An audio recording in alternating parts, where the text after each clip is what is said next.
विज्ञान प्रदर्शन हे अतिशय विद्यार्थ्यांनी कष्टाने बनवलेलं आहे. ह्या विज्ञान प्रदर्शनामध्ये विज्ञानाविषयक विद्यार्थ्यांची कल्पकता आढळून येते.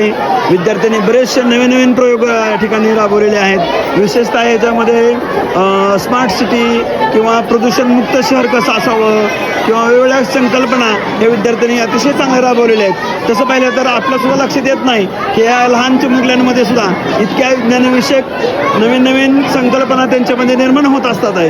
आणि त्यामुळे ह्या विज्ञान प्रदर्शनामधून विद्यार्थ्यांची जे सुप्त गुण आहेत ते आपल्याला कुठेतरी बाहेर पडतात आहे. त्यांना त्यांच्या विचाराला वाव या ठिकाणी मिळतोय. तेव्हा मला वाटतं की सर्वच शाळांनी अशा प्रकारचं प्रदर्शन राबवायला पाहिजे. आपण महात्मा फुले विद्यालयामध्ये हे प्रदर्शन राबवलेलं आहे आणि त्याच्यामध्ये उत्स्फूर्त असा प्रतिसाद या विद्यार्थ्यांनी दिलेला आहे. अतिशय कमी वेळेमध्ये उत्कृष्ट नियोजन करणारे विज्ञानचे सर्व शिक्षक, विभाग प्रमुख गोडसे सर, मुख्याध्यापक यादव सर, बागवान सर, सगळ्यांनी अतिशय चांगल्या पद्धतीनं या ठिकाणी नियोजन केलेलं आहे आणि विद्यार्थ्यांनी खूप चांगल्या पद्धतीनं एक्सप्लेनेशन दिलेलं आहे. बऱ्याचशा मुलांनी इंग्लिशमधून एक्सप्लेनेशन दिलं आहे, बऱ्याच मुलांनी मराठीतून दिलेलं आहे.